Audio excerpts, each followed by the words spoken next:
새벽 4시, 남들은 깊은 잠에 빠져 있을 시간이지만 저는 이 시간이면 어김없이 눈을 뜹니다. 지독한 파스 냄새가 코를 찌릅니다. 오른쪽 손목부터 어깨까지 마치 누군가 망치로 내려친 것처럼 욱신거리는 통증이 밀려옵니다. 이것이 제 하루의 시작입니다. 저는 서울 변두리 먹자골목에서 24시간 감자탕집을 운영하는 54세 이상훈입니다. 사람들은 사장님이라고 부르지만 저는 사장이 아니라 노예였습니다. 매일 100kg이 넘는 돼지 등뼈 핏물을 빼고 제 키만한 대형 들통 앞에서 하루 종일 불과 씨름합니다. 한여름에는 주방 온도가 40도를 넘어가 숨이 턱턱 막히고 속옷까지 땀으로 젖어 비틀어 짤 정도가 됩니다. 그렇게 뼈가 녹아내리도록 일해서 번 돈, 한 달 순수익만 1,500만 원이 넘는 대박가게. 하지만 제 통장 장원은 늘 0원에 가까웠습니다. 제가 흘린 땀방울, 제가 참아낸 고통의 대가는 모두 밑 빠진 독처럼 어디론가 사라져 버렸기 때문입니다. 바로 제 아내와 장모, 그리고 그들이 숨겨둔 추악한 비밀 속으로 말입니다. 어우 냄새. 당신 또 안 씻고 들어왔어. 돼지 누린내가 진동을 하네. 저리 좀 가. 제가 새벽 일을 마치고 집에 들어가면 아내 최미연은 늘 코를 막으며 인상을 찌푸렸습니다. 각방을 쓴 지는 이미 10년이 넘었습니다. 아내는 제가 벌어다준 돈으로 백화점 문화센터를 다니고 골프를 치러 다니며 사모님 소리를 듣고 살았습니다. 그녀의 손에는 늘 신상 명품백이 들려 있었고 피부과 시술로 얼굴에는 윤기가 흘렀습니다. 반면 제 손은 락스와 세제독 때문에 껍질이 벗겨져 너덜너덜했고 얼굴은 불에 그을려 검붉게 타 있었습니다. 장모님은 더했습니다. 이 서방, 이번 달 생활비가 좀 적다. 우리 미연이 기죽게 왜 그래? 자네 처남이 이번에 사업하다가 좀 어려운데 5천만 원만 융통해줘. 가족끼리 돕고 살아야지. 장모님에게 사위는 가족이 아니라 돈 나오는 지갑이었습니다. 처남이 말아먹은 사업 자금만 벌써 3억이 넘었습니다. 제가 장모님 요즘 가게 경기가 안 좋아서 힘들어요 라고 말이라도 꺼내면 자네가 누구 덕분에 장가 왔는데 그래? 우리 미연이 같은 꽃 같은 애 데려다가 고생시키면서 그 돈도 못 줘 라며 밥상머리에서 숟가락을 집어 던지곤 했습니다. 그래도 저는 참았습니다. 내가 조금 더 고생하면 내 처자식이 편하니까. 가장은 원래 외로운 법이니까. 그렇게 스스로를 가스라이팅하며 바보처럼 버텼습니다. 하지만 그날 그 빌어먹을 블랙박스를 보지 않았더라면 저는 평생 죽을 때까지 그들의 노예로 살다가 버려졌을 겁니다. 일주일 전이었습니다. 아내가 백화점에 간다며 차를 끌고 나갔다가 주차장에서 기둥을 박았다며 호들갑을 떨었습니다. 여보, 나 무서워서 운전 못하겠어. 당신이 블랙박스 좀 확인해줘. 아내는 기계라면 질색을 하는 사람이라 제가 대신 메모리 카드를 꺼내 컴퓨터에 연결했습니다. 사고 영상을 찾으려고 파일을 뒤지던 중이었습니다. 사고 날짜가 아닌 며칠 전 날짜의 파일 하나가 눈에 들어왔습니다. 제목은 주행 중 상시 녹화. 무심코 그 파일을 재생했습니다. 화면은 익숙한 도로 풍경이었습니다. 그런데 오디오에서 흘러나오는 소리가 이상했습니다. 제 귀를 의심했습니다. 아내의 목소리였습니다. 저에게는 늘 밥 줘, 돈 줘, 냄새나 라고 쏘아붙이던 그 날카로운 목소리가 아니었습니다. 20년 전 연애할 때나 들어봤을 법한, 아니 저한테는 한 번도 들려준 적 없는 콧소리 섞인 애교였습니다. 그리고 곧이어 들려오는 낯선 남자의 목소리, 느끼하고 끈적거리는 중년 남자의 목소리였습니다. 심장이 쿵하고 내려앉았습니다. 가게의 확장 대출금 2억. 그건 제가 감자탕집 2호점을 내보려고 살고 있는 집까지 담보로 잡혀가며 간신히 받아낸 피 같은 돈이었습니다. 제 인생의 마지막 승부수와도 같은 그 돈을 저놈은 알고 있었습니다. 이어지는 아내의 대답은 제 영혼을 산산조각 냈습니다. 우웩. 저는 모니터 앞에서 헛구역질을 했습니다. 위장이 뒤틀리고 머리가 터질 것 같았습니다. 단순한 외도가 아니었습니다. 아내는 저를 남편으로 보고 있지 않았습니다. 곰 같은 인간, 냄새나는 인간, 돈 뜯어낼 호구, 그게 저를 부르는 이름이었습니다. 내가 새벽 4시에 일어나 뼈 국물을 우려낼 때 그녀는 내 연남과 뒹굴고 있었습니다. 내가 아파서 파스를 붙이고 쩔뚝거리며 서빙을 할 때 그녀는 내 대출금으로 내 연남에게 벤츠를 사주려고 계획하고 있었습니다. 내가 아끼고 아껴서 5,000원짜리 짜장면 한 그릇 사 먹는 걸 고민할 때 그녀는 내 돈으로 호스트배 가고 명품을 샀던 겁니다. 우와... 저는 책상을 내리치며 울부짖었습니다. 방음이 잘 안 되는 쪽방이었지만 상관없었습니다. 눈물인지 콧물인지 모를 것이 범벅이 되어 흘러내렸습니다. 배신감보다 더 큰 것은 제 인생에 대한 허무함이었습니다. 내 20년, 뼈가 녹도록 일한 내 20년은 도대체 무엇이었나? 나는 도대체 누굴 위해 이 짓을 했나? 한참을 울고 나니 차갑게 식은 분노가 그 자리를 채웠습니다. 이대로 당하고만 있을 수는 없었습니다.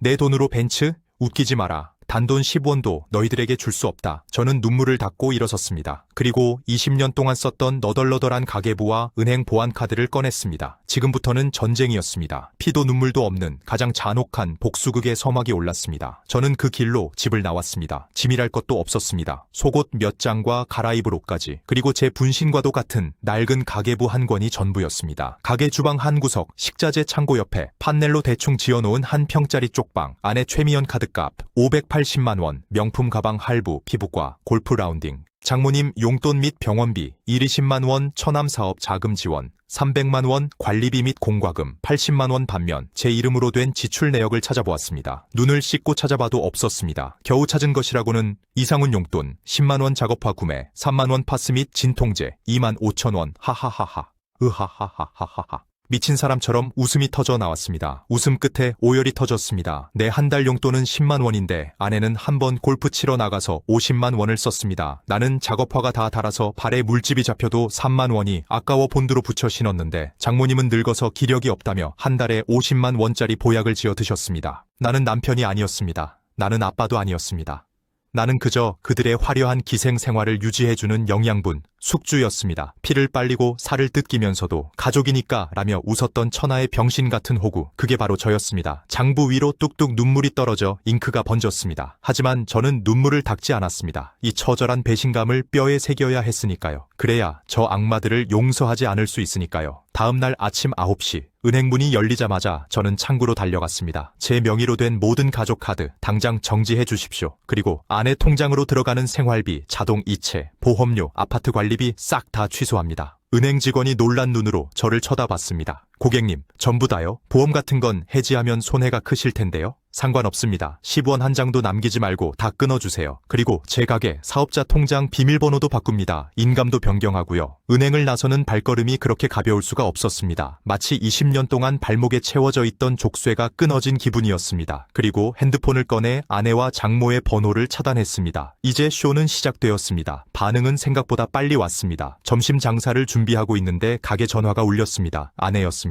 핸드폰이 차단되니 가게로 전화를 건 것입니다. 저는 수화기를 들고 아무 말도 하지 않았습니다. 수화기 너머로 들려오는 그 앙칼진 목소리. 예전 같았으면 미안해. 전산 오류인가 봐. 내가 바로 해결할게 하며 벌벌 떨었을 겁니다. 하지만 지금은 저 목소리가 마치 지저대는 개소리처럼 들렸습니다. 저는 조용히 수화기를 내려놓고 전화선을 뽑아버렸습니다. 뚜뚜뚜. 세상이 조용해졌습니다. 그날 이후 아내의 발악은 점입가경이었습니다. 가게 알바생들에게까지 전화를 걸어 사장 어디 갔냐, 나오라고 해라 난리를 쳤고 집으로 배달되는 독촉장들을 찍어서 제 카톡 차단했지만 다른 번호로 으로 보내며 협박했습니다. 웃기지도 않았습니다. 지들 명품 팔면 관리비 10년치는 나올 텐데 말입니다. 내연남 벤츠 사줄 돈은 있으면서 전기세 낼 돈은 없다는 게 말이 됩니까? 저는 꿈쩍도 하지 않고 감자탕 뼈만 삶았습니다. 제 무반응에 그들의 도끼는 점점 더 올라갔고 결국 사달이 났습니다. 세일 뒤 점심시간이었습니다. 가게 안은 뼈해장국을 먹으러 온 직장인들로 발 디딜 틈 없이 꽉 차 있었습니다. 주방에서 뚝배기에 육수를 붓고 있는데 홀 쪽에서 와장창 하는 소리가 들렸습니다. 야, 이상훈, 숨어있지 말고 나와. 나가보니 가관이었습니다. 밍크코트를 입은 장모 김여사와 선글라스를 낀 아내 최미연이 가게 문을 박차고 들어와 있었습니다. 아내는 카운터에 있던 계산서를 바닥에 집어던지며 소리쳤습니다.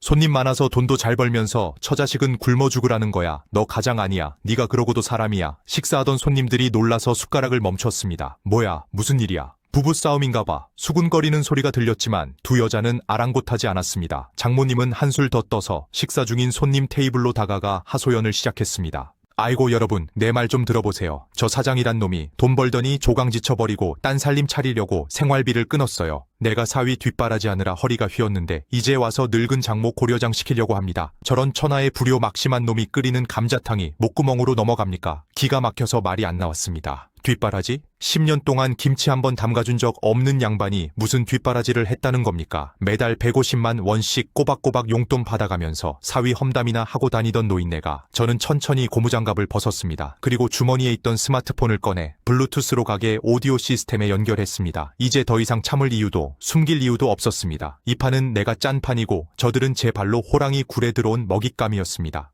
장모님, 그리고 최미연 씨, 제가 홀 중앙으로 걸어나가자 시선이 집중되었습니다. 사람? 가장? 지금 그 입으로 그런 단어가 나옵니까? 제 눈빛이 달라진 걸 느꼈는지 아내가 흠칫하며 뒷걸음질 쳤습니다.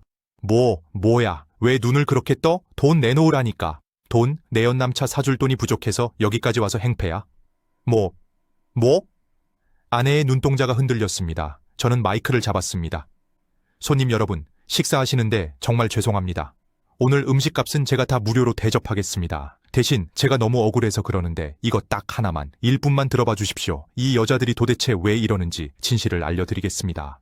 하지마! 너 뭐 하려는 거야? 아내가 불길한 예감을 느꼈는지 제 팔을 잡으려 달려들었습니다. 하지만 저는 가볍게 그녀를 뿌리치고 스마트폰의 재생 버튼을 눌렀습니다. 가게 천장에 달린 고성능 스피커에서 며칠 전 블랙박스에 녹음된 그 더러운 음성이 쩌렁쩌렁 울려 퍼지기 시작했습니다. 아내의 교태 섞인 콧소리가 감자탕집을 가득 채웠습니다. 적나라한 대화 내용, 내연남과 작당하고 남편의 대출금을 횡령하려는 계획, 그리고 남편을 곰 같은 인간, 냄새나는 인간이라 비하하며 낄낄거리는 웃음소리까지 순식간에 가게 안 분위기가 반전되었습니다. 장모님의 악에 바친 고함 소리는 쏙 들어갔고 아내는 얼굴이 백지장처럼 하얗게 질려 그 자리에 얼어붙었습니다. 손님들의 눈빛이 경멸로 바뀌기 시작했습니다. 와, 대박이다. 저 여자 미친 거 아니야? 사장이 불쌍하네. 저런 여자랑 살았다니. 저는 싸늘하게 웃으며 아내에게 다가갔습니다. 들었지? 이게 네 목소리야. 벤츠? 꿈깨. 이제부터 넌 10원짜리 하나 못 가져가. 내가 널 빈털터리로 만들어서 네가 그토록 싫어하던 그 곰 같은 인간이 얼마나 무서운지 똑똑히 보여줄 테니까. 이거 끄라고. 아내는 미친 사람처럼 허우적대며 스피커를 향해 소리를 질렀습니다. 하지만 이미 엎질러진 물이었습니다. 가게 안에 있던 모든 손님이 그녀의 더러운 민낯을 목격했습니다. 그 고상한 척하던 사모님 가면이 제 손에 의해 산산조각이 나는 순간이었습니다. 어머 세상에, 남편 대출금으로 내 연남차를 사줘? 진짜 독하다. 곰 같은 남편이라니. 저 사장님이 얼마나 성실한데. 아줌마, 부끄러운 줄 아세요? 어디 와서 행패야. 손님들의 야유가 빗발쳤습니다. 장모님은 얼굴이 시뻘개져서 쥐구멍이라도 찾고 싶은 듯 고개를 숙였습니다. 아내는 바들바들 떨며 저를 노려보았습니다. 그 눈빛에는 반성이 아니라 감히 네가 나를 망신줘? 하는 도끼만이 가득했습니다. 이상훈, 너 이거 불법 녹취야. 고소할 거야. 너 감방 보내버릴 거야. 아내가 악을 썼습니다. 저는 코웃음을 쳤습니다. 고소해. 마음대로 해. 나도 맞고소하면 되니까. 근데 그거 아냐? 네가 쓴 카드 내역, 내연남한테 송금한 내역, 내가 변호사 통해서 다 확보했어. 횡령, 배임, 그리고 상간남 소송까지. 넌 이제 끝이야. 저는 카운터 서랍에서 미리 준비해둔 이혼 소장이 든 누런 봉투를 꺼내 아내의 가슴팍에 던졌습니다. 가져가. 법원에서 보낸 등기는 안 받길래 내가 직접 주는 거야. 빈몸으로 나갈 준비나 해. 이게 진짜 보자 하니까 장모님이 제 뺨을 때리려고 손을 번쩍 들었습니다. 그때였습니다. 할머니, 그만 좀 해. 가게 문이 벌컥 열리며 딸 지은이가 뛰어들어왔습니다. 숨을 헐떡이며 들어온 딸은 장모님의 팔을 거칠게 막아섰습니다. 지은아. 아내가 구세주라도 만난 듯 딸에게 매달렸습니다. 지은아, 잘 왔다. 네 아빠가 미쳤어. 엄마를 사람들 앞에서 망신 주고 쫓아내려고 해. 네가 말 좀 해봐. 아내는 딸이 자기 편일 거라고 확신했습니다. 평소에 저보다는 엄마랑 더 말이 잘 통하던 딸이었으니까요. 하지만 딸의 표정은 차갑게 굳어 있었습니다. 딸은 엄마의 손을 뿌리쳤습니다. 엄마, 쪽팔리지도 않아. 나 다 들었어. 밖에서 스피커로 다 들렸다고. 뭐? 아빠가 어떻게 살았는데? 냄새 난다고 밥상머리에서도 쫓아내고 아빠 돈으로 산 명품백 들고 다니면서 아빠 무시하고 나 그동안 엄마가 아빠한테 그러는 거 보면서도 모른 척했어. 엄마가 무서워서. 근데 이젠 아니야. 딸은 눈물을 글썽이며 저를 바라보았습니다. 아빠, 미안해. 내가 너무 늦게 편들어줘서 미안해. 나 아빠랑 살 거야. 엄마랑 할머니는 나가. 내 아빠 가게에서 당장 나가라고. 딸의 고함 소리에 아내와 장모는 얼어붙었습니다. 믿었던 도끼에 발등이 찍힌 표정. 그제야 아내는 사태의 심각성을 깨달은 듯했습니다. 남편도, 돈도, 그리고 자식까지도 모두 잃어버렸다는 것을요. 지은아, 엄마가 잘못했어. 응? 아빠 좀 말려봐. 아내가 비굴하게 딸에게 매달렸지만 딸은 제 옆에 서서 제 손을 꽉 잡았습니다. 거칠고 투박한 아빠의 손을 딸이 처음으로 꽉 잡아주었습니다. 그 온기가 제 심장까지 전해져 왔습니다. 나가세요. 영업방해로 경찰 부르기 전에 제 단호한 축객령에 결국 아내와 장모는 도망치듯 가게를 빠져나갔습니다. 손님들이 박수를 쳤습니다. 사장님, 힘내세요. 따님, 진짜 효녀네. 그날 이후 모든 것은 일사천리로 진행되었습니다. 이혼 소송은 저의 완벽한 승리였습니다. 블랙박스 영상과 그동안의 금융거래 내역은 아내의 유책 사유를 증명하기에 차고 넘쳤습니다. 아내는 위자료는커녕 재산 분할 과정에서 그동안 탕진한 돈을 토해내야 할 처지가 되었습니다. 더 통쾌한 것은 내연남의 반응이었습니다. 아내가 빈털터리가 되고 소송까지 당하자 그놈은 미친 여자가 혼자 북치고 장구친 거다라며 아내를 스토커로 몰아쓰고 잠적해버렸습니다. 사랑? 벤츠? 돈이 사라지니 사랑도 연기처럼 사라졌습니다. 장모님은 화병으로 몸져 누웠다고 합니다. 매달 꼬박꼬박 들어오던 사위의 용돈이 끊기니 약값도 못 내고 끙끙 앓고 있다는 소식이 들려왔습니다. 하지만 저는 눈 하나 깜짝하지 않았습니다. 그들이 저에게 했던 짓에 비하면 그건 고통도 아니었으니까요. 6개월 뒤 저는 가게 간판을 바꿨습니다. 제 이름을 걸고 제 인생을 담아 끓이는 진짜 감자탕입니다.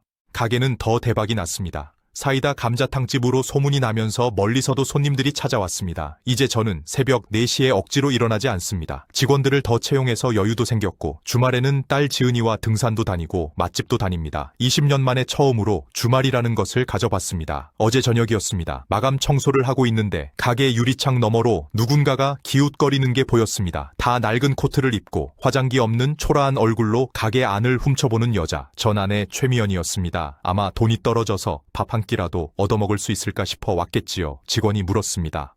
사장님, 저 여자분 아시는 분이에요. 들어오시라고 할까요? 저는 펄펄 끓고 있는 육수통을 저으며 담담하게 말했습니다. 아니, 모르는 사람이야. 잡상인 같으니까 얼씬도 못하게 해. 그리고 문 앞에 소금 좀 뿌려라. 재수옴 붙을라. 저는 다시는 뒤돌아보지 않았습니다. 그녀는 제 인생에서 이미 삭제된 사람, 아니 남보다 못한 타인이니까요. 아빠, 나 왔어. 딸 지은이가 밝은 얼굴로 들어옵니다. 오늘 장사 잘 됐어. 내가 어깨 좀 주물러 줄까?